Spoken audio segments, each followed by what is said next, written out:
What's up, everybody? This is episode 110 of Hoops Talk with Dave's Joint. Shout outs to everybody that's been supporting us thus far.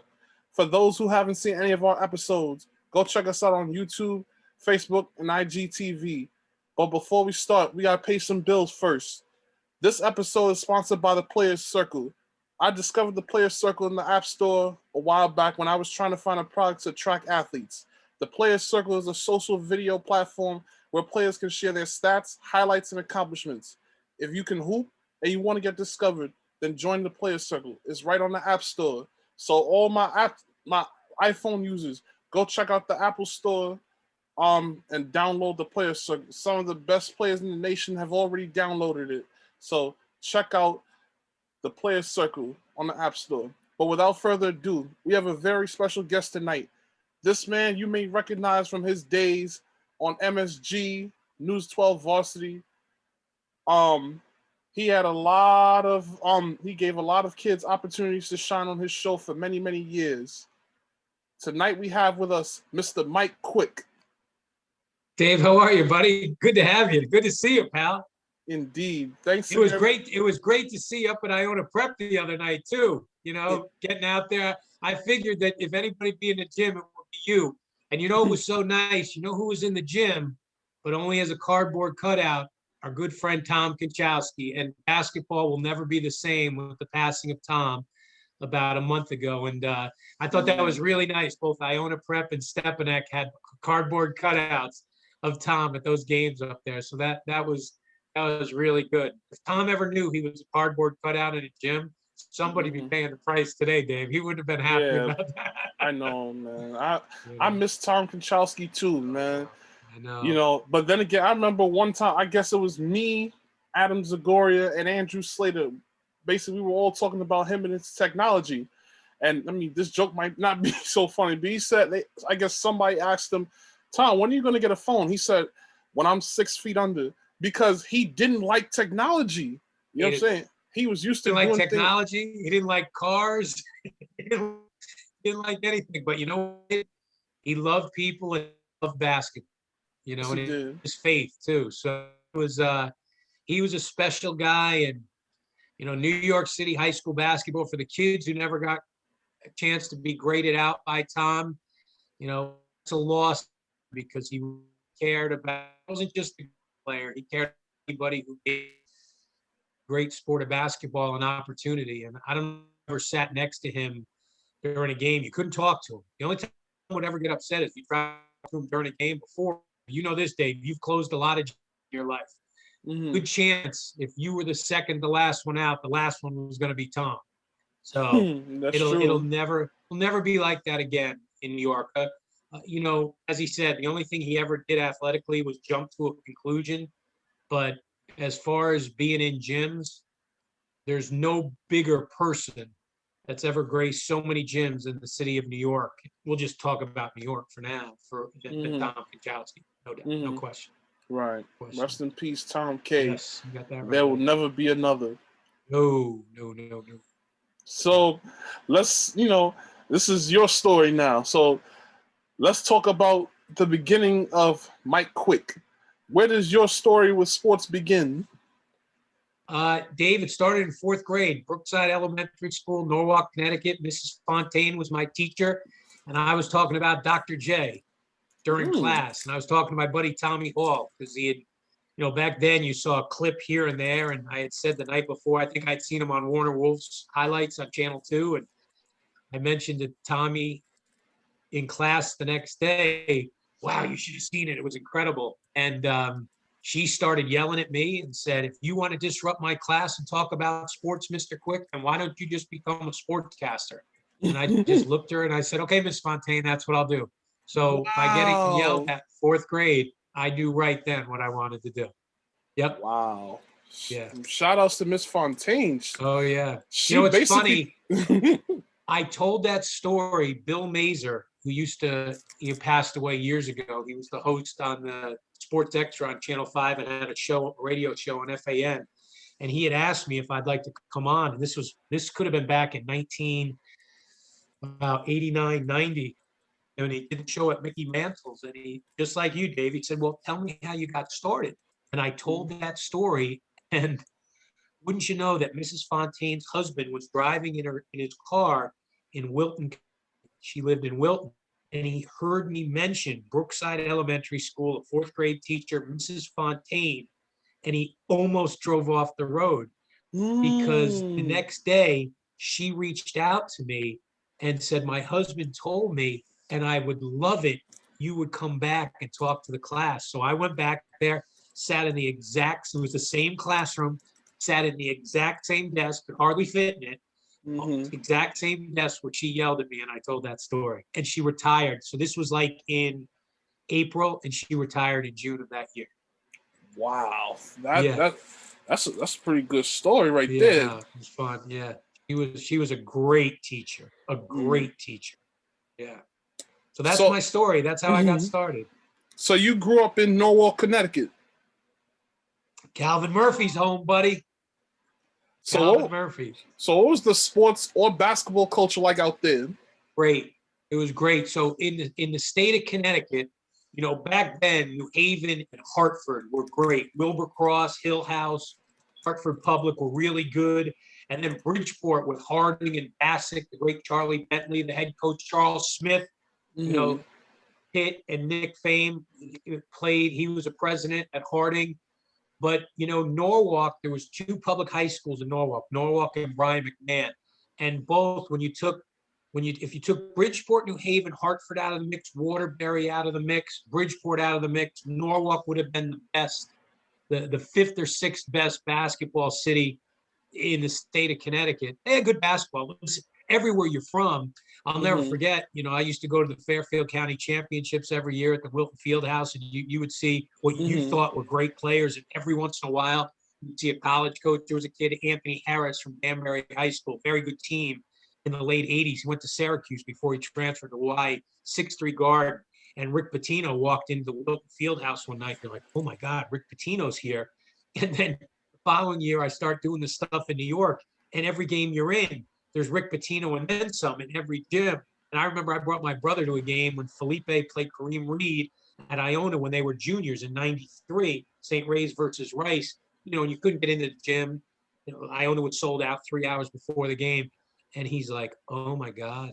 And I thought basketball in Connecticut was good. I said, I told you, man, you ain't in Connecticut anymore. You're in the capital league. And that's when New York City basketball was good. It's not close to, you know, bud, because you were there right when it kind of went from greatness and then it's kind of trailed off. Although it was nice. It was nice to see. Zach wrote a good article in the Post yesterday, I think, about that St. John's team, who, by the way, please win that game today. What a time to pick a game not to play well. Couldn't shoot 33%. So, but I mean, New York City basketball will never be what it was, ever. People can say what they want. And I started saying, Dave, I don't know, you were probably one of the guys that got mad at me because you love basketball so much. Probably 10, 12 years ago, I started saying there was more football talent, high school football talent in New York City than basketball. And people thought I was crazy, including Tom Kanchalski. And, you know, 2-3 years later, he goes, wow, you were right. Yeah, there's a lot more. You take Erasmus, Lincoln, Tottenville, Curtis in football, those schools are producing major college football players. You know, how many times in New York City, you know, and here's, I don't know how, I always get New York credit for a kid who doesn't finish his high school career in New York. To me, if you jump out of New York City before you walk down the aisle and get your cap and gown from a New York City Catholic, public, or private high school, you're not a New York City kid. You may have been born in New York City, but you're not a New York City kid. So I think we need to see more New York City kids stay in New York City to call yourself a New York City kid. Like, people could say whatever they want about Obi Toppin, everything like that. Guys, he's an Austin. He's in Chester County. He grew up in Brooklyn, but he went to high school. To me, and I might be different, but I've always felt where you graduate high school, that's where you say you're from. As far as, hey, Shaq doesn't say he's from Newark. Carmelo doesn't say he's from Brooklyn, you know? So that's just my thought. Sometimes, well, I think Carmelo still he still represents Red Hook, even though he grew up and moved to Baltimore, he still represents Red Hook either way. But I mean, yeah, I get what you mean. Like in a geographical sense, you know, you still gotta show geographical sense, yes, but basketball sense, if you bolt out of New York, you can't be a New York product. You can't. You can't. Now, if you graduate high school and then take a 5th year, you're still a New York City kid. Yeah, absolutely. Still a New York City kid. Now, so that's my thing. Yeah. So, where did you go to high school, and did you play sports at that time? Yeah, I love baseball. You know, I thought, you know, like we all do, you all think you're going to be a professional athlete, and then the reality sets in that, you know, you can't run that fast, you can't hit it that far, you can't throw that hard, and it's like, well, I still love it. Let me talk about it. So I went to Central High School, and the irony, closed my high school in '91. So Jim Vallo, who I was with all those years, he would always make fun of me. Here's the high school guy who doesn't have a high school. I said, sure I do. I have every high school I cover. Those are my high schools. So I went there, and then I went to Sacred Heart. And in 1986, Sacred Heart won the Division II National Championship. And I remember after the game, it was in Springfield, Massachusetts, and I met Dick Vitale after the game. I mean, it was still so early in Vitale's career. He was calling the division. We were back at the Marriott, and I was going up the elevator, and he invited him. I'm a senior in high school or college, and he invited me to some ESPN party. It was great. And yeah, we won the 1986 National Championship, and I started as an intern at Cablevision in Norwalk, Connecticut, in 1996. 6 years later, I was in as a researcher for Coca-Cola High School Week with Greg. I wanted to be on the air, and Greg was the one who said, hey, look, if you really want to do this, you're the one out at the games and everything like that. He convinced the producer to let me come on the show as a reporter. So if it wasn't for Greg Gumbel, I don't know if we'd sit here doing this interview. And it just kind of springboarded from there. It was a lot of fun. Greg Gumbel is a phenomenal guy, phenomenal. So he was instrumental, and then Greg did it for 2 years, and then Al Troutwood came in from the Garden, and we did that for another 3 years, and then that show went away. And then when that half-hour show went away, they still wanted to keep some type of semblance of high school. So Bob Gukowski, who was the president of the Garden, then brought me to the Garden in '91, and I would do 5 to 8 minutes every Saturday night with Bob Page on the sports desk. And then in 1995, Joe Cohen, who was then the president of the network, and he's like, I don't understand. Why aren't we doing more? I said, let me go. Let me do it. And he said, what about a half-hour show? I said, okay, great. And that's when it really took off. Because, Dave, when we used to do the Coca-Cola High School Sports Week show, our producer had a philosophy. She wanted to do a little about a lot. And you couldn't build a brand. Like if you're covering tennis, football, cross country, field hockey, boys and soccer, a half-hour show that's 22 and a half minutes, you're never going to build a brand because you're not giving anybody enough passion to get excited about other areas. And then when I went to the Garden, we did football in the fall, we did basketball in the winter, and even in those 5 to 8 minute shows, we started to build a following. When we hit the half-hour show, that's when it took off, and we were lucky. It hit when basketball was at one of its greatest moments. It definitely hit when football, especially in New Jersey, brought our show to all. Chris Sims was coming through then, so there was because Phil's kid. There was a lot of interest, and that's when it took off to the point where people will say that show played a huge part in giving high school basketball was always going to be known in New York metropolitan area, but a lot of people said it was football and that show that took it to a whole nother height. So it was a blast. I gotta be honest, buddy. You know, what you do now, I think, is so much tougher than what we did because we were the only show in town back then. Yeah. You know, and there's not a lot of guys like you out there, buddy, who work as hard as you do and go around to so many places and do what you do. You take a true sense of pride in your craft, and that's, you know, there's a lot of guys who say they want to do it, but they just do it. There's a lot of guys who do it from the heart, and that's what you do. And I think that's what we did forever. We were at the Garden, but I would always say I would put our high school division up against the Knicks, the Rangers, the Islanders, Devils, and I think we were as good, if not better, than every one of those production teams there because everybody loved to do it.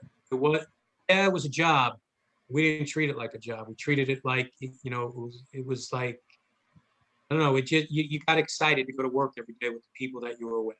It was great. I always said I had the second greatest job in the world, which I was okay with. To me, the greatest job in the world are coaches, because their classroom is a classroom that kids choose to go to. They don't have to go, and they learn so much from those coaches. I think coaches are the most undervalued people and underappreciated people in this country by far. Yeah, by far. absolutely.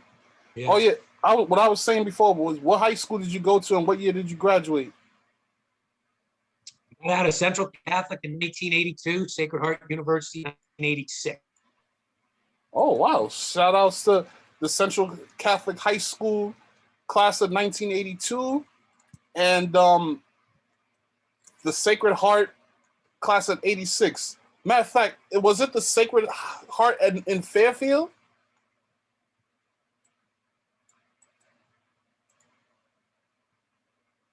All right. So shout outs to the Central Catholic class of 1982 and the Sacred Heart class of 1986. Now, when you said Sacred Heart, did you mean Sacred Heart in Fairfield? Yep, right on the Fairfield-Bridgeport line. Yep. Some people say it's Fairfield, some people say it's Bridgeport. Depends which way you enter. Indeed. Now, like, what? All right. So, what was Sacred Heart like back in those days? Well, it was a commuter school. There was no on-campus housing. The gym was tiny. It was called the Shoebox, seated about 1,200 people. Most high school gyms in New York were bigger than the Shoebox. But our rival was the University of Bridgeport, so I got to see Manute Bol play there. Wow. And John Mullen, Chris's brother John, was great friends with Manute Bol when they were at Bridgeport. I think they were lifelong friends. Mm-hmm. Yeah, that was crazy. I actually sat next to him. The Bridgeport women were playing the Sacred Heart women right before the men's game, and it was early in the game. He came over and sat down next to me. I have never in my life seen anybody that tall. Those legs went like 2 rows out and straight down, and it was like on 90 degrees. It was wild. Those were fun days, and then got to cover them in the postseason on the road to winning the national championship, Sacred Heart. So those were really fun days. They were a very, very good Division II basketball. Very good. Yeah, shout outs to Sacred Heart. You know, they just lost in the NEC tournament recently. But yeah, I remember when I was actually a manager at St. Francis, Brooklyn. You see my picture right there. Yeah. Shout outs to my Terriers. I remember those trips to Sacred Heart. They had a beautiful court. Oh, the new Pitt Center is unbelievable. Sacred Heart is a wonderful. I can't believe it's the same school now that I graduated in '86. It's mind-boggling to see what it has become. It's really, really nice. Indeed. Really nice. So, 1986 comes. You graduate from college. So, how did you get your break?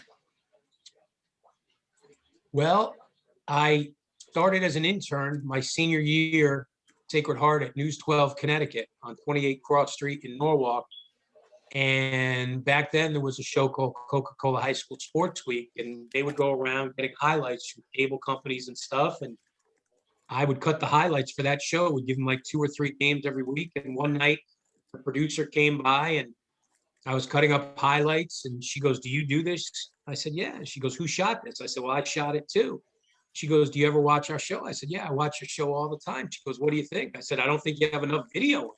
I said, "Case in point, the girl the other night, Dana Eichenberg from Greenwich High School, before she went to Penn State, went over 2,000 points for her career, and you showed a graphic. I had footage of her 2,000th point, her getting balloons and the whole thing, the crowd going nuts." She goes, "Really?" She said, "Do you want to come work for us?" I was like, "Yeah, absolutely." And that's how it started, just like that. Wow, that's amazing. Yep. So during that time, so this is the 80s. Did you ever get to see Chris Smith? Chris Smith from Colby Cathedral. You could say whatever you want about UConn basketball. If you ask any true blue-blooded UConn Husky basketball fan, if they know their stuff, they will say the most important recruit in the history of the Huskies was Chris Smith staying home. He could have gone anywhere in the country, and he decided to stay home and go to the state school. And what was it, his second year, I think, first or second year, he won the NIT, and the rest is history. Guys, he opened the floodgates. One of the great ball handlers of all time for the Cougars of Colby Cathedral. Indeed. He was the real deal back then. Yeah. So, all right. So you do News 12, CT. When did MSG come into play? Well, our Coca-Cola High School Sports Week was on MSG. We were a freelance show. It was produced for MSG Network. So that started in October of 86. And by February of 87, I became the lead researcher on that show. And then by the fall of 87, that's when Greg Gumbel said, hey, let's get Mike on the show because he knows this better than anybody. He's out there living it. So it kind of started fast. And I kind of just, like, I didn't know the difference between Tollentine High School and Tottenville High School. I didn't know the difference between, Lyndhurst High School and Lindenhurst High School. I was just learning it on the fly, hoping I wouldn't make mistakes. Made a lot, but got better for it. And yeah, I remember Bill Travers, who was the great high school writer for the Daily News. He was the lead researcher on that show. And I'll never forget saying to him when he would talk about Tottenville and Tollentine, I said, Bill, I'm never going to remember this. Like, I'm a Fairfield County kid. How am I ever? He goes, if you do it long enough and you care about it, you'll remember it. And I had that. I had the Tottenville Tollentine thing down. But to this day, I still struggle between Lyndhurst and Lindenhurst. I don't know why. It's a mental thing. So, but that was it. But, it's like anything. How do you make free throws? You keep taking them. How do you make three-pointers? You keep taking them. And that's what it was. How do we learn the names of the schools? You keep talking about it, And for the most part, if we're doing football, even though there's certain 60 schools that play football in a coverage area, of those 60, probably only going to talk about 80 of them, at least 6 out of the 12, 6 out of 13 weekends. In basketball, honestly, you can go bad football games because a highlight in football is a great highlight. You show bad basketball, click, they're off to something else. So in basketball, even though in our immediate coverage area, there was probably over 600 high schools, we probably spent, I don't know, year after year talking about the same thing pretty much. Can't fool basketball people. Can't. If you don't play above the rim a little bit in high school, you can't be showing it on TV. You know what I mean? Absolutely. So what was you said you were a lead researcher on the Coca-Cola. What was the name of the show? High School Weekly. Okay, Coca-Cola High School Weekly. Yeah. Got you. So 1987, what was the show that you got your start with? Well, the thing I remember most about 87 was a football run by a name. His name was Eric Owens from North High School. And he went off to Alabama, won the Sugar Bowl MVP, changed his name to Derek Lassick. And I remember they were playing at the old Memorial Stadium in Mount Vernon against Roosevelt High School. And he had a run till this day is the best high school run I've ever seen, where he elevated over a Division I football player, Chili McAllister, who was the free safety for Roosevelt, came up to make the tackle. Derek leaps over him and is actually gaining speed in midair with his feet off the ground. And I remember yelling upstairs to Greg Gumbel when I was cutting the highlights. I'm like, Greg, you got to come down and see this. And he's like, wow. So in 87, it's funny, if you say one singular moment, what's the first moment I remember most doing the Coca-Cola High School Sports Weekly? It's that run, but more so than basketball. I remember that football play more than basketball. And then the following years, 88, 89, 90, 91, 92, my memories are more basketball than football. And then football started coming back, 94, 95, more so 95, 96, 97. But the great high school team I ever saw was St. Anthony's Jersey, 1989. Bobby Hurley, Walker, Terry DeHare, Roderick Rhodes, Danny Hurley was a sophomore guard on that. And over a 2-year span, we only beat them. St. Anthony's, and so 32-0 and 1-1. So what is that? That's 63-1. Their only loss was in '88 in Hawaii. John Sarandria's Tallentine team, where Malik Sealy was on that team, and the two guards, Adrian Autry and Brian Reese, sophomore guards, Syracuse and North Carolina. Indeed. Yeah, man. I actually did get to speak to John Sarandria last summer. He was one of my guests. So when you go on our YouTube page, you could definitely check out the interview. So it was very, very good. You know, we talked pretty much about his time when he was an assistant under Jimmy V as a grad assistant, to him being a young coach at Tallentine, staying there for a significant amount of time, then him going to Pitt as an assistant. Then he went to Pennsylvania to run, where he was a superintendent and a coach for 15 some odd years. And now he owns a reader's establishment in Pennsylvania. Oh, does he really? I did not know that. Yeah, wow. So he's doing pretty good out there. Dave. He could coach, boy. Woo, man, could he coach. He could really coach. Those were great days. Those were just, we were building the brand back then. And I don't want to say we built it. We were just along for the ride. The high level of basketball built our show. Even though I'm a football guy, basketball built High School Weekly. No question. Yeah, indeed. So yeah, you mentioned St. Anthony's in those years. So name, some of the players that you enjoyed seeing from the Friars in those days. Well, I've always said this, and people are going to think I'm crazy when people have said, if you had to start a team based on just guys that you covered, everybody thinks, it'd be Anderson, Irving, Bobby Hurley. No, those guys would be on the team. But the first pick on the Mike Quick, we got to go win a game with 10 guys. The first guy I'm going to take is Jerry Walker, because what he did for Bob Hurley's Friars, he could cover a 6'1" guard or he could cover a 7'1" center. Didn't matter. He could go down on the block. He could go out and cover. And Jerry Walker, to me, is one of the toughest, baddest, meanest, nicest basketball players I ever covered. Now, with that said, had he played football, he would have been an NFL tight end for 15 years. But Jerry Walker, that's the guy that I would start my team with, no doubt. So I enjoyed watching him the most on those St. Anthony teams. Although I will say this, the game that I enjoyed most watching involved St. Anthony's in '92, and Roderick was a senior on, it was 92 or 93. So Roderick was 88, 89, 91. It was 93. Yeah, 93. And that night they played Gary DeCesar's St. Raymond's team over at the Jersey City Armory. And the final was 102-99 in double overtime. St. Anthony's won. And the Ravens finished the game with only 4 players on the court in that second overtime. Everybody fouled out. And they played St. Anthony's tough. And then St. Anthony hit a couple of buckets down the stretch to win the game. But it was wild. I watched St. Ray's back then, Rice. Oh, my God. The St. Ray, like if you said to me, what are my 3 favorite basketball rivalries on the New York side? Back then, it would have been Rice St. Ray's.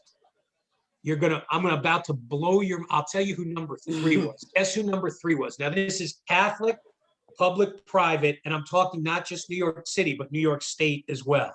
Okay. So St. Ray's, Rice, number 1 for sure.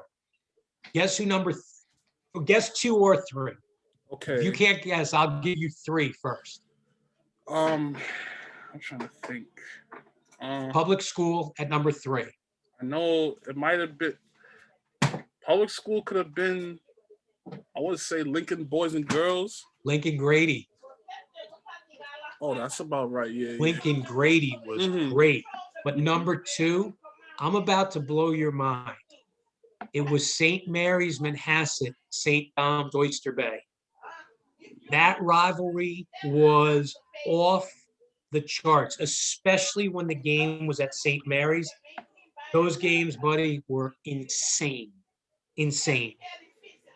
And there's no better place to watch a game than Archbishop Malloy on a Friday night, 7:30 start. Yeah. Malloy, I think all Catholic schools are different on Friday compared to the afternoon games on Tuesdays. Archbishop Malloy on a Friday night, it's that special little basketball cathedral in Queens, man. There was nothing like it. Nothing like it. Wonderful, yeah. And there's nothing about going to those packed. Well, probably just getting there early enough on a Friday. You get to see the freshman games. You get to see the junior varsity games, and the varsity games at 7:30. The sad thing about the PSL is that those games always started so early. But for safety reasons, we understand why they had to start those games so early. Yep, absolutely.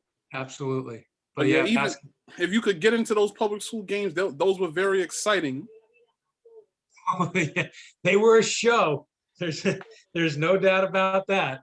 You never knew what you could find in those games. I mean, I was at St. Francis College one night, and Lincoln was playing, I can't remember who, but with like 3 minutes and 18 seconds left, Tiny decided I'm pulling my guys out of here. And I remember doing an interview with him, walking across the floor as he was trying to leave, just giving it to him. Like, how do you do this? It's disrespectful to the game, the whole thing. And no, we had some, you know what, buddy? We had some good interviews. That one caught a lot of attention. And then we had Ed Grzinski on after, oh my God, who scored the 108 points from Epiphany Prince? Thanks, Jack. When Epiphany Prince scored 108 points, and I called up Ed because I think they won the game like 23-29. What are you doing?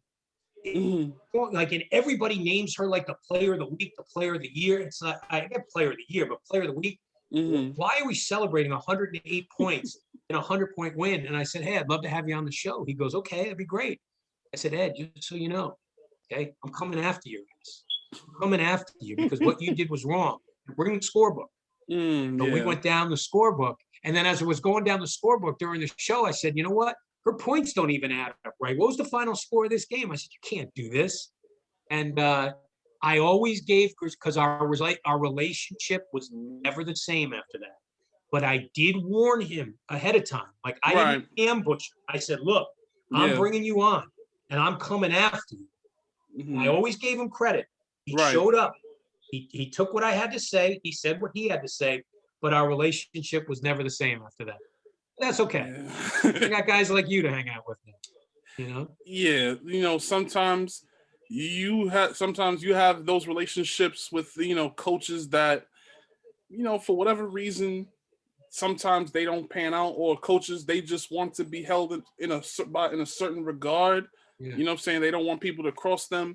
But it happens, Yeah, no, it does. It's okay. Most coaches, at least to my face, thought I was a good guy.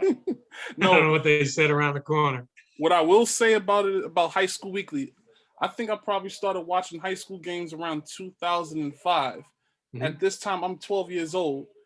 And the funny thing is, I actually decided to buy The Miracle of St. Anthony's because I watched I think Tom Konchowski was on the show promoting the book.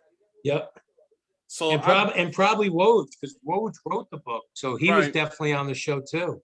So because of High School Weekly, I bought a copy of that book. I had my mom buy me a copy of The Miracle of St. Anthony's from Barnes and Noble. Oh, I love it. That's great. Yeah. So it's funny when you watch Woj do his hits on ESPN, the book is over his shoulder. You ever notice that? No. Oh yeah, watch Woj when he comes on ESPN. He does it from his office, and the book cover is right behind him.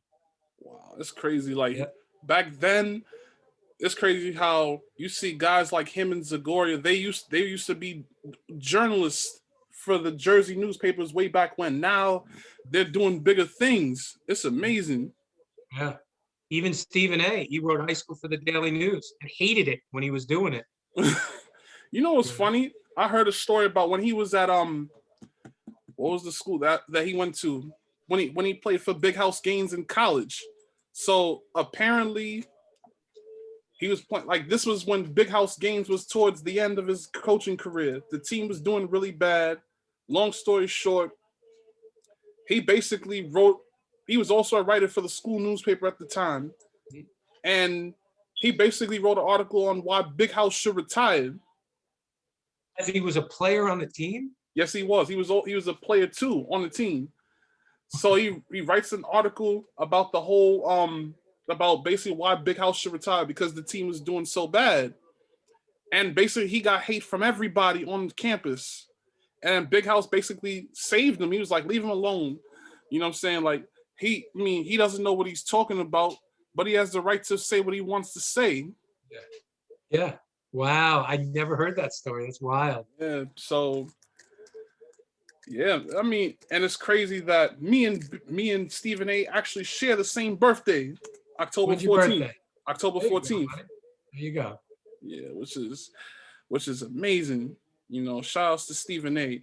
It's amazing. Like I look at this site called newspapers.com and I see some old articles from the Daily News actually. And I've read a few of Stephen A's old articles. I'm like, wow, he really wrote for the Daily News way back when. Oh yeah. Yeah, probably 93, 94, around then. Yeah. Around that time, yeah. Because I did see him in the documentary on Felipe Lopez. Yeah. Yeah. Which I actually loved. So you were also in that documentary too. Oh yeah, absolutely.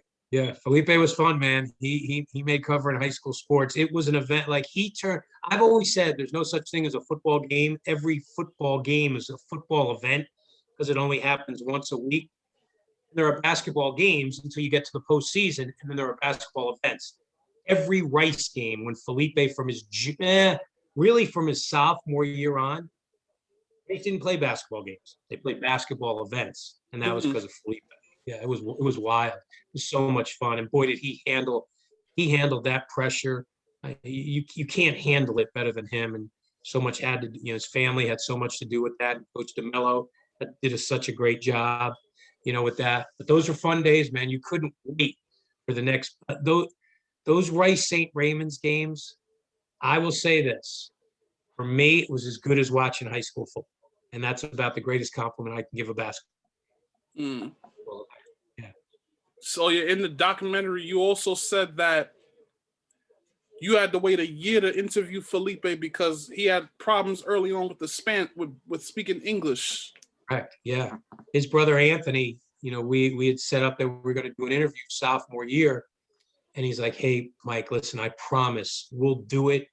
Felipe just wants to get a little stronger. I said, Ant, whenever you're ready, I'm going to be around. You're going to be around. Whenever you're good, I'm good. So, and then the following year, that's his junior years. That's when we did the big breakout, Felipe feature, and we had so much footage. It was great. It was such a good and so funny. Like I said to him, I was like, man, and I said, boy, you did a great job speaking English because he was really, really good. And that smile and everything, those were special times, Dave.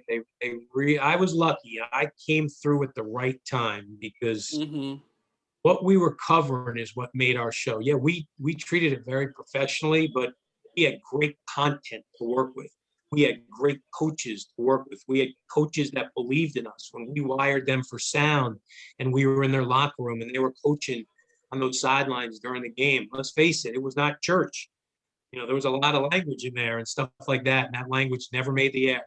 I told them, I said, if you trust us, trust me. I will never, ever make you look bad. Now, not to say that we didn't have a great time in the office watching stuff. Like you get some coach going wild and Clyde is walking through the office. Hey, Walt, come here, check this out. He'd be like, oh my God, that's crazy. So we had the mix announcers. I mean, Breen is such a huge, New York City basketball fan. So no, there were guys in the office that would definitely watch some of those clips with the white coaches that never made air, but we never burned one. And I would always say the greatest professional compliment that I ever received, it was never said to me directly. It was said by the coaches when they're like, sure, you can mic me up. And that was the greatest compliment that our show could receive. Yeah. The quick hitters. I always loved those. They were the best. Yes, they were. They were the best. Yeah, I'll tell you this. It's going to sound cocky, but that's okay because I believe it. I will still say in the last years, there's no better produced weekly sports show in New York than High School Weekly. There hasn't. No, you. I mean, if you even look at our set, I don't know if you ever recognize this. But when we would show the bumps in and out of break and everything, our director, Jackie Lyons, she would change all the jerseys. So if we were talking in the first segment, St. Anthony's Linden, prominent jersey, St. Anthony's Linden. If the second game in the second segment of the show, let's say it was Malloy, St. Francis, there were Malloy, St. Francis, like the whole set was subliminal content. And wow, that's why our show, that we incorporated sponsorship better in our show from the beginning than anybody. And people could be like, this guy's cocky. Well, you know what? It's the truth. It's the truth. Because we had a group of people, not that people don't care, but I think our group cared more than any production team ever. No, we had to, because you know what, buddy? You're not going to fool pro sports people in New York. And if you could get pro sports people to take a half out of their day once a week to watch the high school football or basketball show, you got to give them something. And let's face it, any sports fan will listen to any coach who's mic'd. I'll give you a great one. In 2000, it was January 2nd.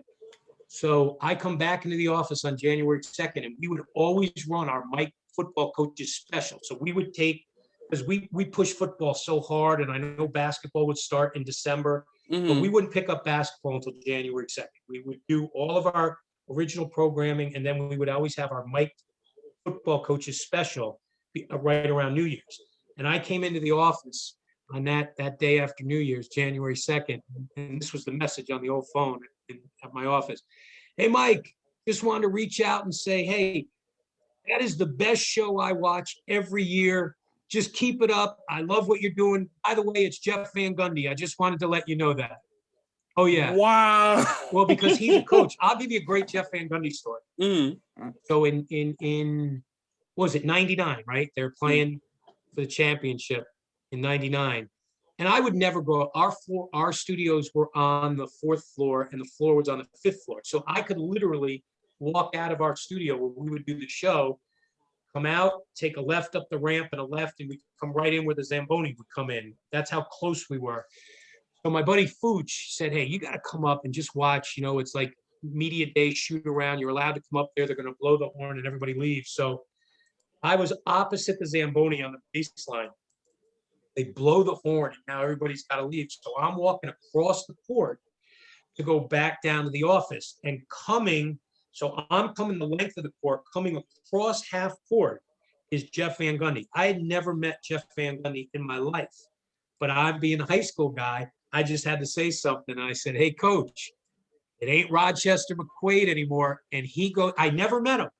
And I've got to say something, because his only head coaching job before that was Rochester McQuaid High School. So I just say, it ain't Rochester McQuaid High School anymore, coach. He goes, you got that right, Mike. I was like, oh my God, how does Jeff Van Gundy know my name? He watched the shows. He was great friends with Spencer Mayfield at White Plains High School.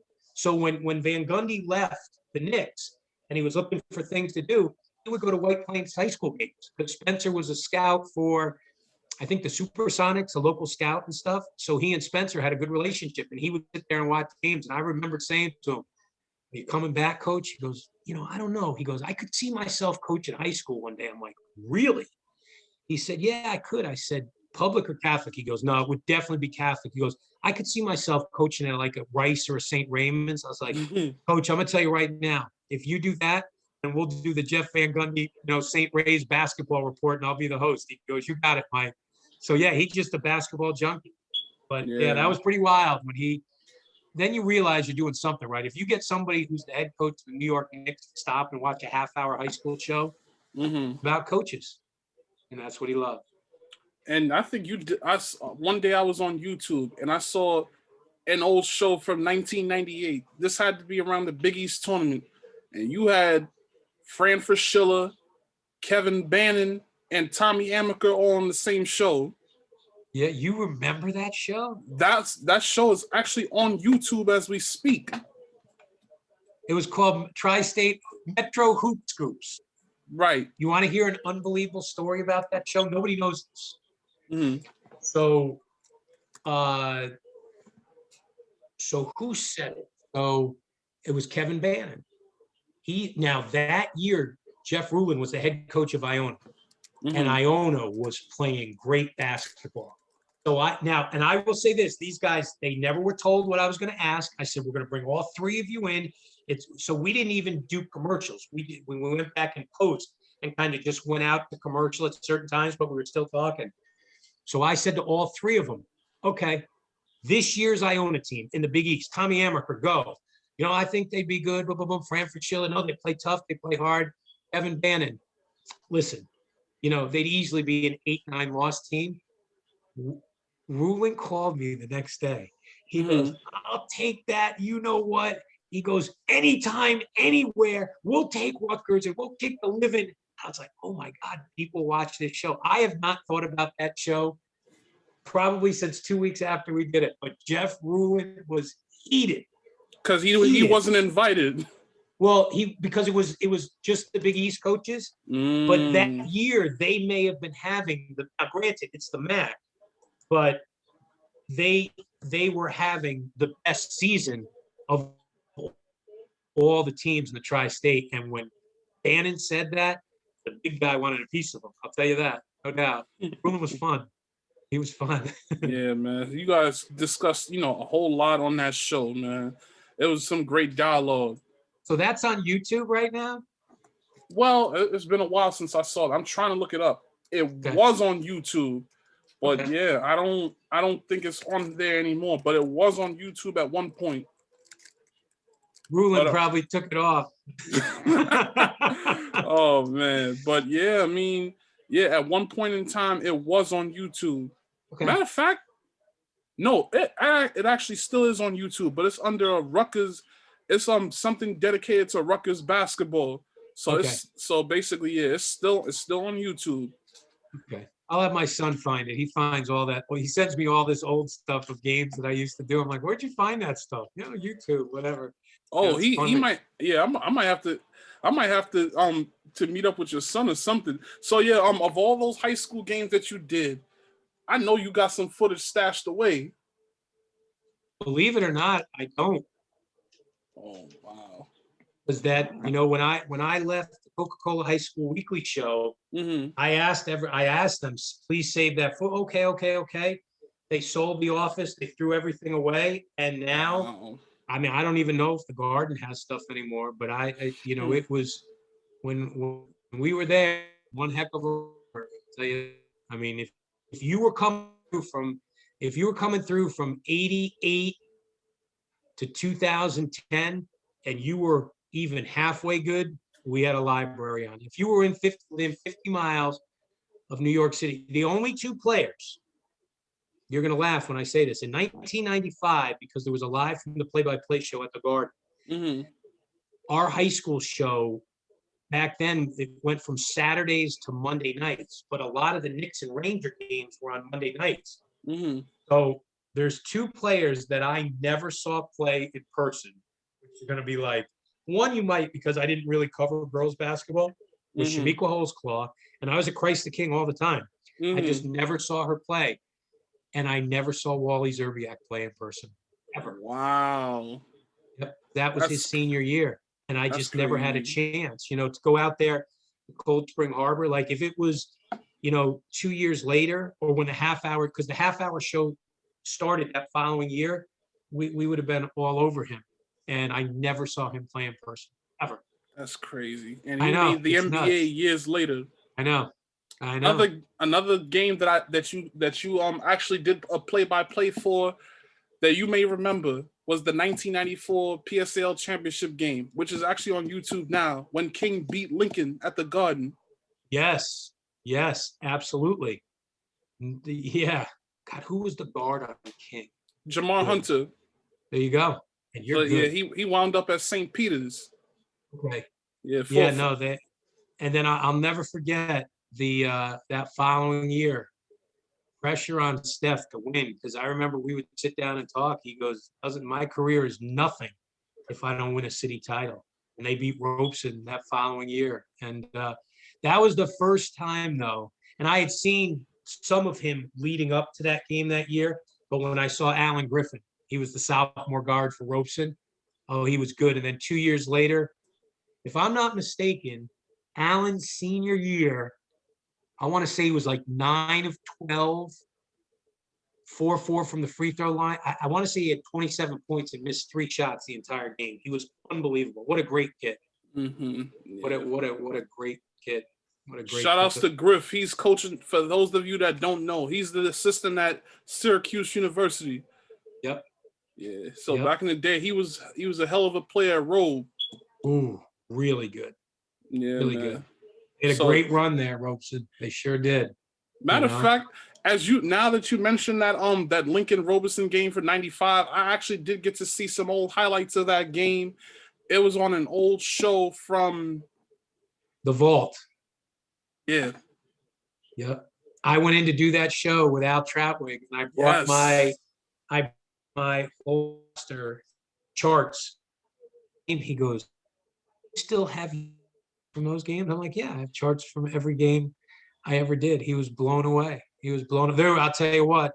So if you look at that Lincoln team, so Jamal Thomas, Steph, so that's 2 Division I players there.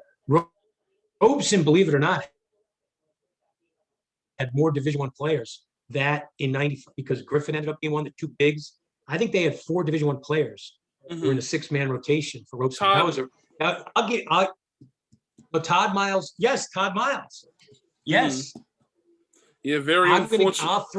Very unfortunate what happened with Todd Miles, But that's what happens when, parents take things a little too far. Oh, yeah. Very unfortunate. But yeah, go on. You were saying? Because you're a great basketball junkie and you know a lot of stuff. Do you know who was on the call of that game, the 1995 City Final? It was the first game he ever called for MSG Network. I think you had to have been on it. And I was on the color. Yep. Play-by-play. I'm trying to remember who. It wasn't Al Troutwig, that's for sure. No, it was the first game he ever called when he came to the Garden. It wasn't Jimmy Cavallo, right? Nope. Mm-mm. All right, a huge name. Huge. You got to give me a hint. A better hint than that. Let's see. He grew up in Detroit. He's synonymous much now.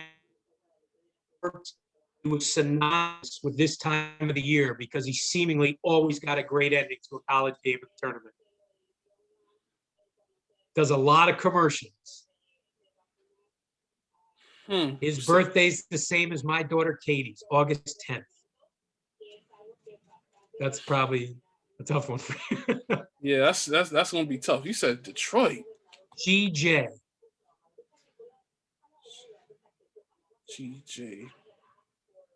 Jackson. If you turned on Fox right now, he'd be calling the Big East games.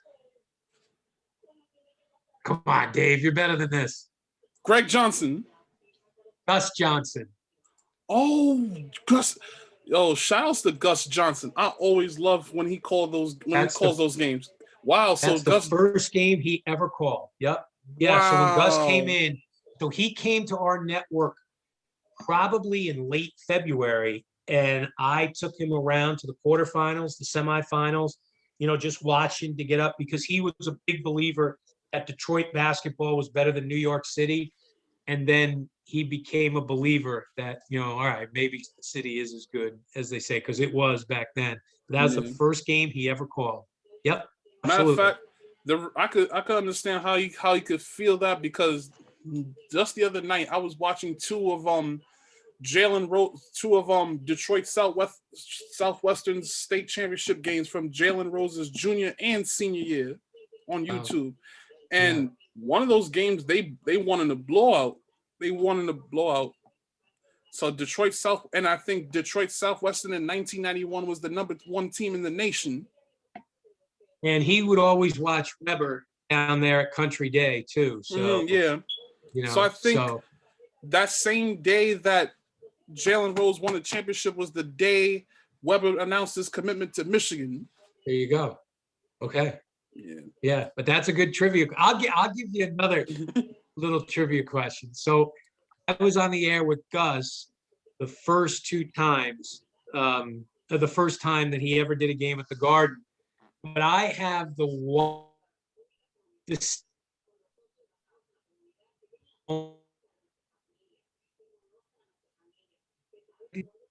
first game on TV. It was Palatine, Our Savior Lutheran back in the late 80s.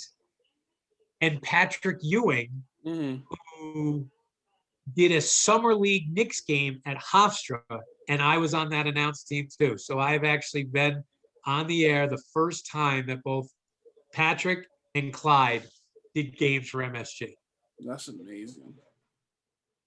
Yeah, man. But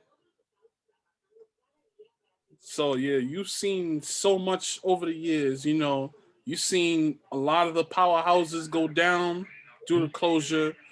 You've seen a lot of the players grow on to glory. You know, talk about. So we've already spoken about New York. We spoke. How was it when, you know, during the days when Tim Thomas was coming up? How was it covering him? It was great. I had my battles with Jimmy Solomon, his head coach. Get great players. I've always said this. Tim Thomas is by far the best basketball player I ever covered when he wanted to be. The problem with Tim, the game came so easy that 1 out of every 5 games when he was on, he was unstoppable. And even if you look to his career at Villanova and then in the NBA, it was the same thing. He'd give you an unbelievable game, and then he was kind of average for the next 2, 3, 4 games, and then you'd get that unbelievable game. But the guy who really, to me, as an individual, the team game was still St. Anthony's by far. Although, as it went on, Phil Colicchio over at Linden High School, to me, he's still the best coach in New Jersey. Like, he gets neighborhood kids and wins. But Hurley, obviously, Hall of Fame, great coach. But if you take what Phil can work with and Bob can work with, if you flip the rosters, the coaches, I think Phil. But the guy that just blew my mind and made the game so fun was a New York kid who went to St. Patrick, Shaheen Holloway. He's the one. He's the one that, for me, like, oh my God, New Jersey basketball is unbelievable. So, and Tim and Shaheen were, you know, Shaheen announced on my show where he was going to college. Yeah, I saw that. That was a big deal. Yeah, Ron Artest did too. You know, Ron Artest announced where he was going on our show. But Shaheen was, to me, the guy that put, for our show, as an individual, and still he played on great teams at St. Pat's, he was the guy that, for me, for our show, put New Jersey on the map. He was, and I'll tell you what, he's turned into a hell of a coach too. Yeah, he was one of the finalists for the Ben Job Award. Was he? Yeah, shout outs to Shah, man. He's doing marvelous things in his. I think this was his 3rd year at St. Peter's. Like, he's done some great things in that time. Yeah. All right, buddy. Let me ask you this, because you know it as well as anybody. If you were Eddie Cull, the Fordham University AD, who would you hire as your next head coach? Wow. That's a tough question. You know,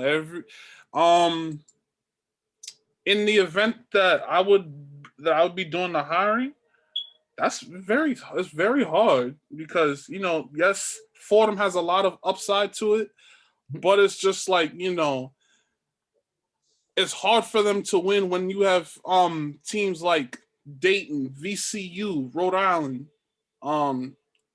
There's a lot of good teams in the MAC. I'm sorry, the A10. There's a lot of good teams in the A10. You know, so much parity. You know, it's very, very. It's like no game in the A10 is an easy game. No. But if I was to get a coach, it would either be Shaheen Holloway, Tom Pecora, or Mike DePauli. If given Mike. Okay, yeah. If given a chance, I think Mike would probably do a wonderful job if given the opportunity. You know, because he's been in the system for so long. So why not bring him on? You know? Yeah, it's interesting. I hope it worked out because Eddie's a terrific guy. He's going to be a great AD, and it's a huge moment. He was just named full-time AD about a month ago. So it's a big moment. So let's hope they get it right there, because I've always said you don't need to make Rose Hill bigger. You just need to make the players in there better. And Rose Hill could become the greatest sixth man in the history of college basketball. They really can be. Like, they just have to continue. They have to win 20 games every year, attract more fans, and it'll be the place to be. You know, Dave, know what it's like sitting in the city final. That place is loud. It's definite. You know, so you get the right team in there, the right coach. That gym, I don't want to hear, oh, it's too small, it's too old. No. Yeah. You want to upgrade the locker rooms like before it did? Like, great. Tommy was closed.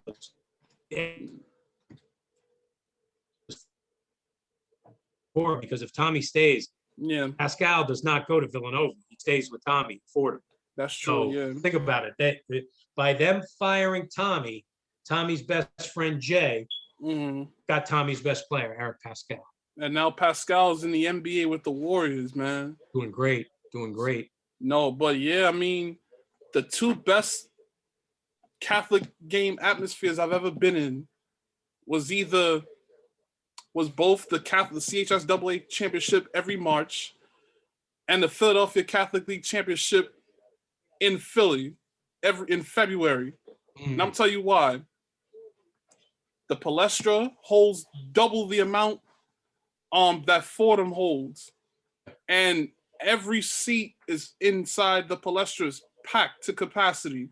Yeah. Like a couple years back, I saw Colin Gillespie from Villanova outplay Quade Green that's at Washington. Okay. Sold out. You know, so it's very and they even do the Our Father out there with the nuns. So it's like a deeply religious experience. No, I'm serious. It's like, but you know, shout outs to the Philly basketball community. You know, they're really great. But you know, as great as Fordham is, you know, they just have to continue to win more, and only then will they be able to keep more kids at home. Yeah. No. You know? Well, listen, it's going to only get harder, because if Patino, you know, they play about 6 games this year. If they win the MAC, it's only going to entice more kids to go play at Iona. So, you know, we'll see what happens at Manhattan College. You know, will he have a job, you know, in a week or two? Who knows? Yeah, man. I mean, Masiello is my guy. Shout outs to Steve Masiello, man. I hope that he stays at Manhattan. You know, then we have, you know, Kellogg at LIU. He's been to the NCAA tournament a couple times. Bashir Mason. He just recently got named NEC Coach of the Year. My guy had a great run this year. Yeah. My guy Breaker from St. Francis. And then the team that didn't play this year, Columbia. But they have to also win as well. You know, because it's very hard to win in the Ivy League. Yeah. You know, like a lot of our New York kids may not have the best academic grades to go to Columbia. So that's probably the reason why a lot of kids probably would never consider Columbia unless they had the grades. Yeah. Well, most kids don't have the grades to go to Columbia. Yeah, man. Tough school. It's a tough school. But yeah, I mean, so later on, so how was it covering the Holy Trinity of Andre Barrett, Talik Brown, and Omar Cook? It was fun until the end of Omar's senior year, because he got a little crazy, and you know, he just, I don't know, he always played, you know, my favorite year covering Omar when he was a sophomore at Christ the King. I thought he was a lot of fun. I think he had a lot of fun when he played. He smiled a lot. And then, you know, his junior year, he would kind of be on and off, but his senior year was just such a disappointment. He, you know, pushed. I think it was at St. Francis. I think he pushed an official in the Brooklyn Queens final, and I think that was it for his career. Were you there for that? I was not, because it was like I think it was like a quarterfinal game or something, and I heard about it. But he just did not look like his senior year that he was ever having fun playing basketball, where Omar's running around, smiling, throwing hoops, hitting shots, going to the basket.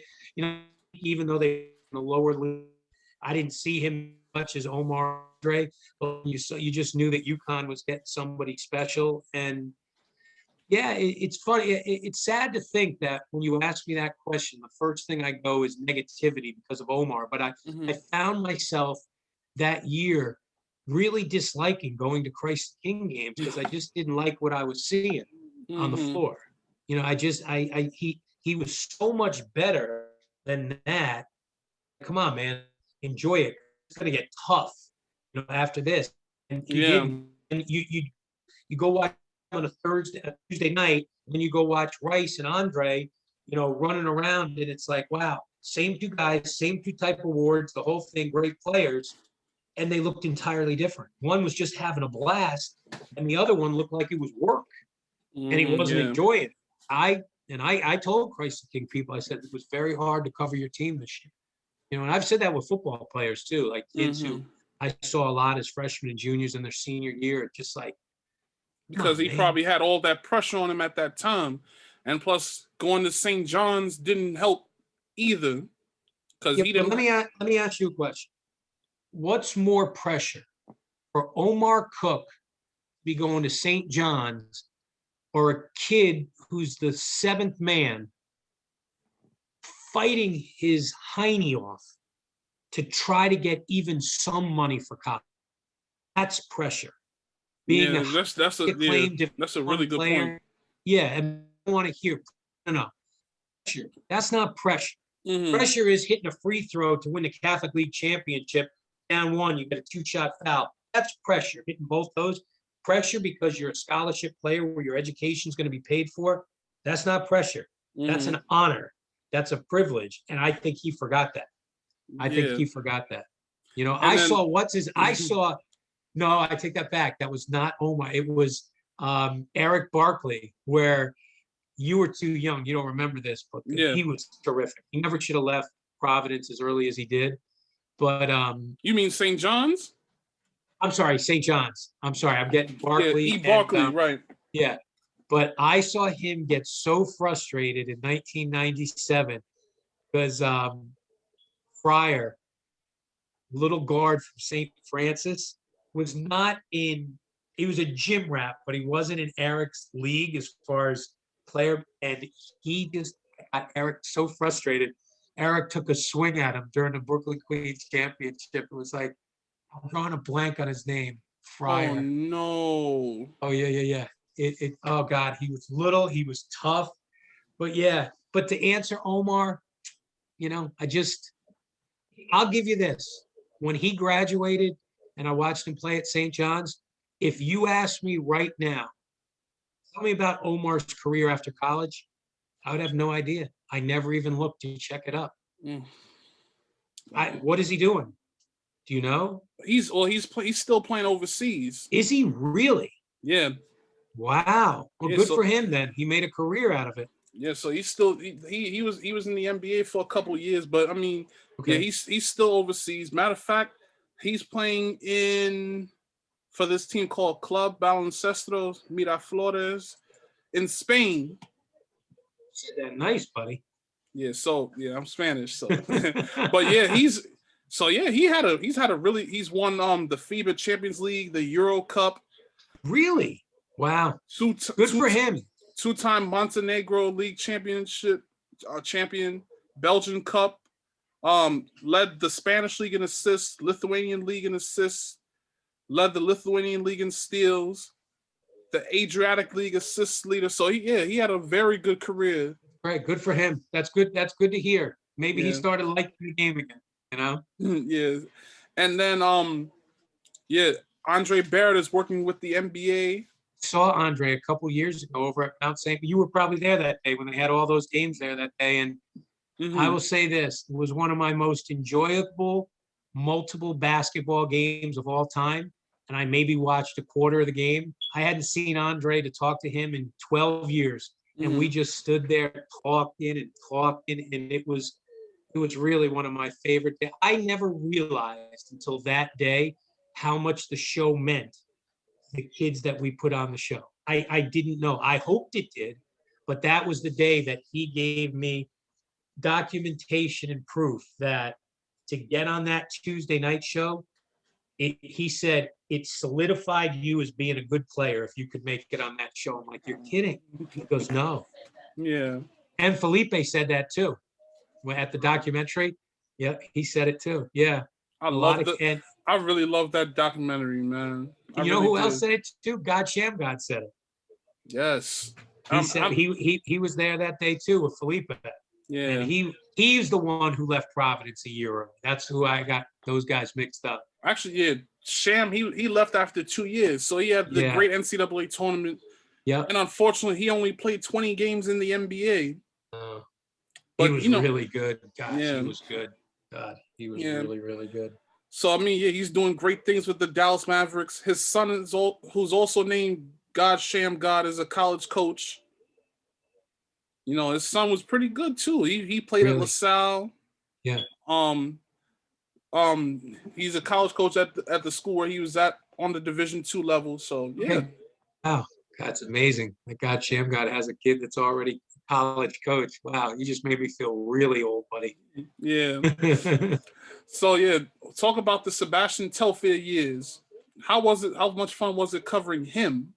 I love covering him. You know why? He was always smiling.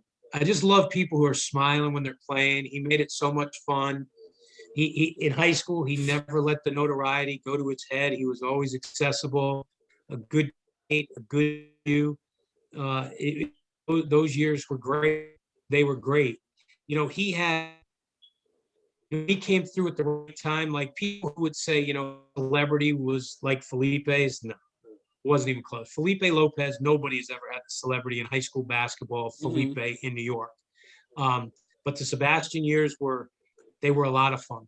They were a lot of fun, especially those games at the Garden and everything. They were really good, really good. Right. So then later on, like as we get to the 2010s, you know, Rice closes down. Yeah. Patterson Catholic closes down. And then I think St. Anthony closes down. Like, how tough was it, you know, seeing those three powerhouses go down? Well, the one that, I mean, listen, I'm a product of a Catholic school that closed, so I know exactly. But for the show's purposes, not having Rice around anymore, because it's funny, St. Anthony's closed in June of 16, and then I lost my job in August of 16. So the St. Anthony effect never hit me because I wasn't doing shows on TV anymore after 16. The Rice one was incredibly difficult, and Patterson Catholic closing, to me, when Kyle Anderson and Miles Mack went to St. Anthony's, the greatest thing that happened to Bob Hurley in his career, other than being named Naismith Hall of Fame, was Patterson Catholic closing, because without those two guys, he's not winning another 2 more state titles. So yeah, and this thing, but Rice was the one that hurt me. That hurt me the most. Again, it would have been St. Anthony's, but I was done with the show. So they closed down Rice. They got rid of me. So I never had to deal with doing shows without St. Anthony's. Not having Rice, it just didn't seem, the two things that in the Catholic League that never seemed to, when it happened, was the passing of Coach Curran. Malloy is still different when you go in there without Coach, and Rice High School not playing in, you know, basketball, especially in the postseason. So those are the two biggest things. And now the third would be Tom Kachowski. Yeah. Those would be the three for New York for my career. The three things that saddened the most: the passing of Coach Curran, the closing of Rice, and now with the passing of Tom. Like, you take those three. Now, some people will say Power Memorial, Tollentine. I didn't cover Power Memorial, so that didn't affect me. I know the history and everything. And with the Tollentine, I was just getting started. So those three moments, Tom, Coach Curran, and Rice, those are three big losses in my basketball world. It's funny that you say Patterson Catholic when we brought up Patterson Catholic for one, because that last year they were winning everything. And at one point, going into their final game, they were 28-0. They got crushed by St. Anthony's. And apparently they, from what I was told, Isaiah Briscoe was supposed to come there. Oh, really? Yeah. So they had a whole lot of kids coming in, a flood of kids coming into PC. So in the event that Patterson Catholic, if had they stayed open, they would have had Briscoe. They would have had a whole bunch of other kids. You know the problem with Briscoe, Dave? Can't be a lead guard if you don't make free throws. Can't be on the floor at the end. He couldn't make free throws. Could not make free throws. Yeah. So do you think that was his biggest downfall, like in high school and in college? That he couldn't make free throws? Yeah. Yeah, that, and every time he took a three-pointer, he tried to get contact. Just make the shot. Just make the shot. Same thing with Isaiah Washington and the Jelly Fam and all that. Just make the layup. Yeah. Like I was watching, I'm like, what is everybody seeing that I'm missing here? It's like, oh, he's a great player because he does this and hesitates at the end. Make the layup. What happened when he got to college? Everybody caught up, boom, slap it away. Yeah, I never understood it. I'm old school. Yeah, I know. I understand. You from a different time, so a lot of people probably wouldn't expect you to understand what the craze about the Jelly Fam is. But I will say this, it's taken on a life of its own. Just the whole finger roll thing. Sure. Yeah. I've been in parks where we've had thousands of people, just to see the Jelly Fam, which is amazing. Me, I'd rather see a guy make the layup and go on and have a much better college career. Yeah. Like to me, do you want to get a bunch of followers or do you want to be a winner? Right. Because if you look at his high school career, I think he was 500 as a 3-year varsity player. He was I want to say they went 15-15, 14-16, 16-14. I think if you go back and look at his career, that's a good point. And it's like, okay, great. Everybody's excited about this. Mm-hmm. Make the basket, win the game, win a chance, or at least get your team further down the road. So, but I'm not like, honestly, again, old school. There's nothing better than a good old bounce pass, man. Yeah. Nothing.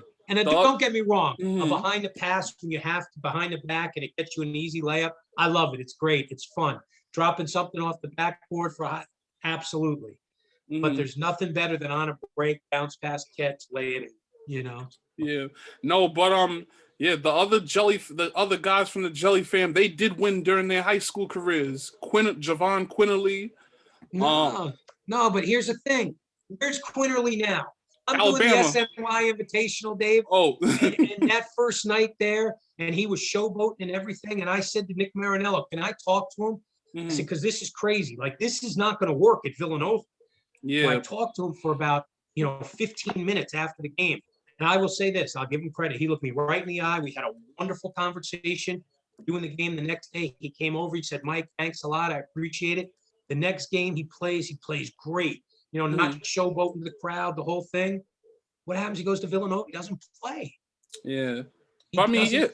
He's doing really good at Alabama now. He's averaging 12 points a game. Here's the thing. If he had fixed it at Hudson Catholic, he'd still be at Villanova. And think about it today. Who would have been the lead guard for Villanova today with everybody hurt? Javon Quinterly. But because he waited too long to get his act fixed, he had to leave because his worth at Villanova was no more. See, that's the problem. Like, it's like you got to fix it at some point. And I'm glad to hear that he's doing well at Alabama. But if he wanted to be at Villanova, he needed to start changing that at Hudson Catholic. And that's one of the things. I'll say this. I don't care what coaches think. I think coaches are too easy on players now. I think coaches are so worried that kids are going to leave if they coach them tough. No, they won't. If you coach them tough and you let them know how much you care about them, they'll be okay. They'll be okay. I think a lot of coaches are afraid to coach kids, and it's got to change. High school and hurt the game. Right. Hurt the game tremendously. Yeah, no, I mean, I agree. I really agree, Mike, because I see that on the high school level as well as the college level. The college level, it's even worse because for the coaches, there's money involved, there's livelihoods at stake. So it's like for a smaller program, you know what I'm saying? Like they have to do whatever they got to do to keep a player around. Because if they don't, more losses and the pink slip. That's it, bud. That's it. You're right. You're right. No, I just wish we could see some. I know the game eyes and everything, and it's sexy and it's flashy and stuff, but I just wish we could get it back to somewhat of the foundation that it used to have, because there's something lacking in the game today, that team ball.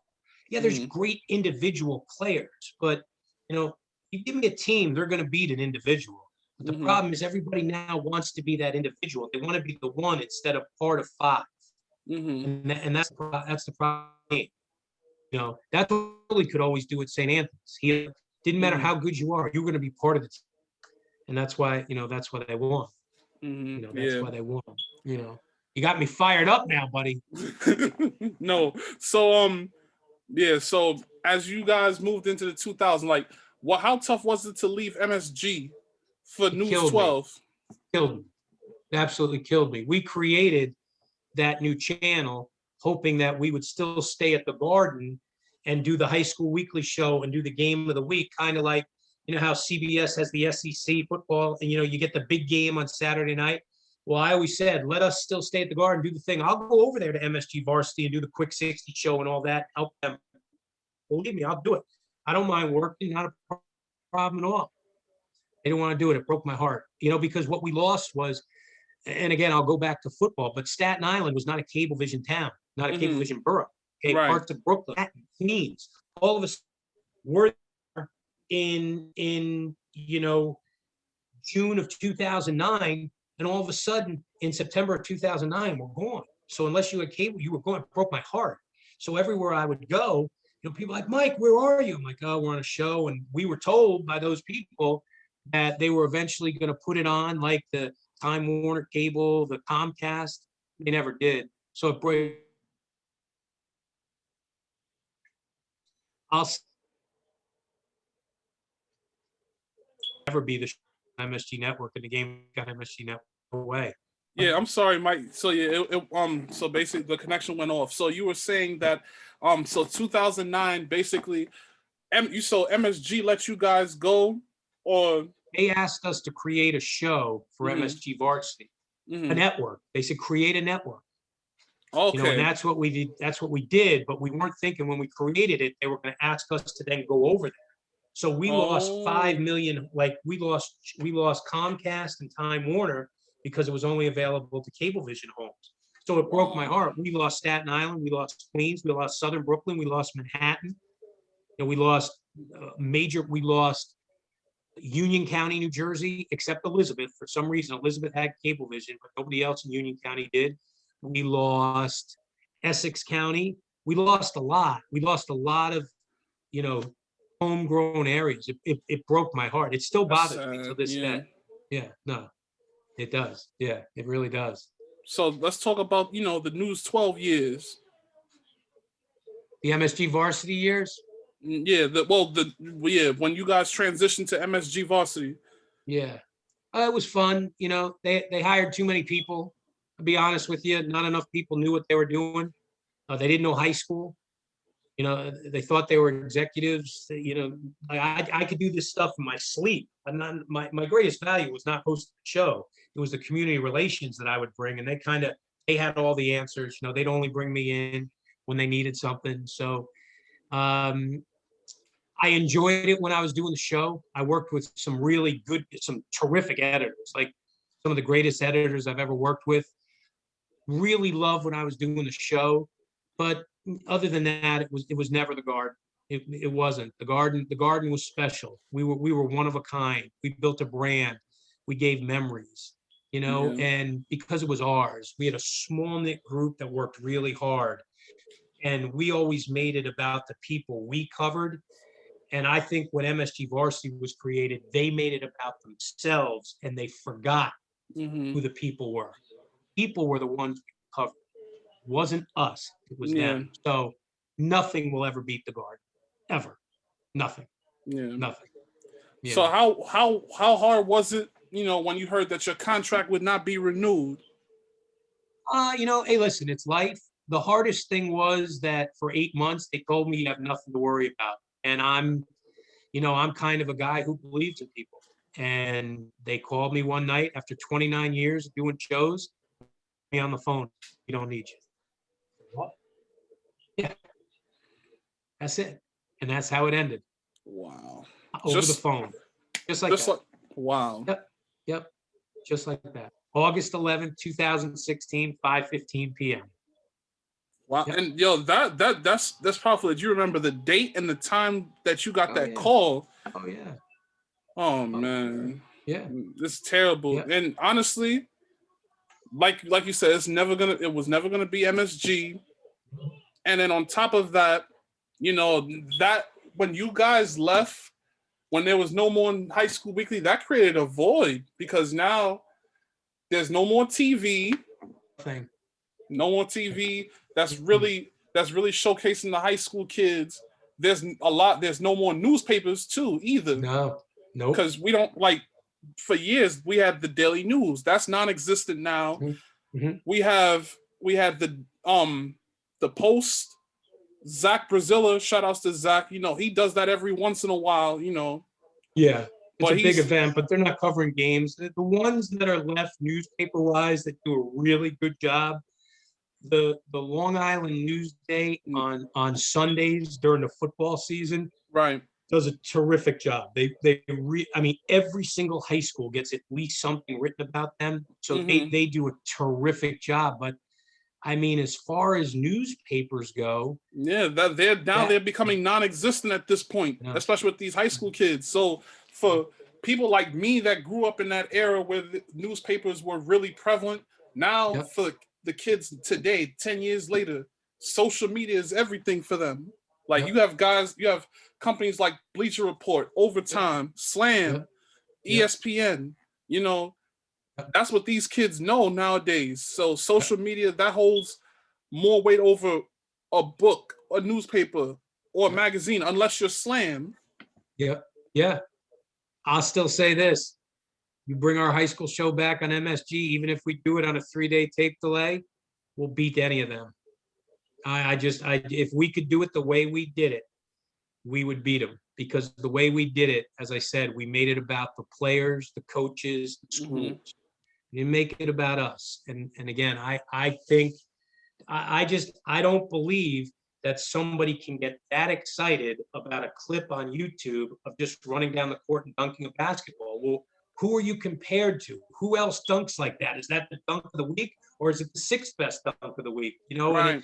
And we worked hard at it. We had a great run. And the good thing, Dave, as it was going on, I always appreciated how fortunate, how lucky I was to be doing what I was doing. It didn't take until I was, told we don't need you. I knew from day one that I was a lucky guy. I knew it as I was living it every day. And some days were difficult. That's life, it is, but I had the second greatest job in the world, and I'm a lucky guy for it. No doubt. Indeed. No doubt. So, tell everybody what you're doing today.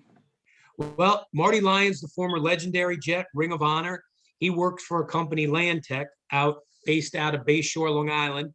And it's a company that builds stadiums and fields, sports lighting and bleachers and press boxes and scoreboards and tracks. So anything outside athletically, we do. And Marty, this was still when I had my job. They brought me there a month before I lost my job. He said, look, we need somebody that can get us into the Catholic schools. Do you think you can get us into the Catholic schools? I said, no, I can't. They're like, what? I said, no, I know I can. Now, I don't know if they all need fields done and stuff, but we'll give it a shot. And we have been in every Catholic high school in New York City, in northern New Jersey. We've been into opening up relationships where LandTek is now the prime name for sports construction there. And that's what I've done the last 4.5 years. And Dave, that's why you saw me at Iona Prep the other night. So I still love the games, but you'll only see me at a game now if it involves a school or both schools. where we have potential work to do fields, lighting, bleachers, and both of those schools are client schools. So, I've been fortunate a lot because I've seen you at a lot of games. That because I'm in the Catholic schools, I still go to the games because to me, I think it's still the best way to sell because they see me around, they know I'm trustworthy, and if I'm working for a company like LandTek, they're going to believe in that company. And some of the schools I don't know if you've been up to Mount St. Michael's lately in the Bronx, that beautiful new football facility. We built that. We did the 2 fields out at Aviator for Zavarian. We just finished St. Peter's out in Staten Island. We're building a more Catholic high school on Staten Island. They're putting in a red field with black end zones. It's going to be incredible. So we, did the new field at Poly Prep, even though that's not a Catholic school. So we've done, the field at Cardinal Hayes. We've done a lot of things. We're in a lot of schools, and it's fun. Is it used to have? No, but I'm fortunate that I'm still dealing with a lot of the same people, and that makes me happy. So LandTek, is it based in Connecticut? Out of Long Island, Bayshore, Long Island. So it's a New York company. Deal a lot, especially Long Island, Westchester, Rockland County, New York City, all of New Jersey, Pennsylvania, Virginia, Delaware, Connecticut. We have a new team down in Florida. They're doing really well down in Florida. So yeah, I mean, we do it all. So, oh wow, I love the site. I love the website. It looks beautiful. Yeah. Go look at that Mount St. Michael's. Look at project profiles. Go look at Mount St. Michael's. You'll love that. That was for our boy Tommy Frere, Mario Valentini. So this is one of the questions that I love to ask. Oh, you guys did City Field. Yeah. How about that? Wow. Yeah, no joke. Stony Brook. Hofstra. Wow. Yeah. Spread the word, buddy. Indeed. So we did MetLife Stadium. Wow, that's amazing. Yeah. Oh, and you still do some ESPN games here and there, right?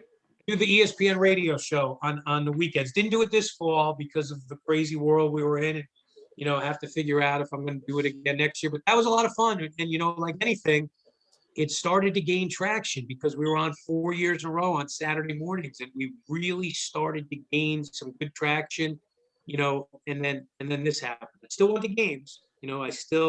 I'll give you one for people who are watching. I know this is more of a basketball-centric show, but the quarterback at Cardinal Hayes, Henry Beeline IV, he's a junior. I'll tell you what, if you're a sports fan, try to watch Cardinal Hayes when they get started, probably around April 15th. He is a major, major, major college quarterback. 6'4", 220, can rip it. Really good. Really good. So that's just for anybody who. It's funny that you say that because my little brother is a freshman at Cardinal Hayes. So then Yeah. So Has he told you yet? No, I mean he unfortunately he's only in school twice a week now because of the pandemic. But he's loving the Hayes experience. Hopefully, great school. Yeah, indeed. Next year, I'm hoping that he gets to see a lot more of Hayes. That he gets the full Hayes experience. But I mean, so far he's doing well academically. He just made 3rd honors. Oh, congratulations, buddy. Yeah, way to go. Kenneth Cordova. And as far as Hayes right now, they actually have this one kid that's probably the best freshman in New York City. His name is Ian Jackson. You're definitely going to be hearing about him. Yeah, I've heard about him. He's the real deal. Okay, you would know. Okay, good. Yeah, he's the real deal. Love it. But yeah, so this is one of the segments of my show that I love to ask before I lead up to the final question. Okay. If you could go back in a time machine to 1987, what would you tell a younger Mike Quick as he's going into his dream of talking about sports on TV, high school sports at that? If I could go back and tell him, you know what I'd tell him?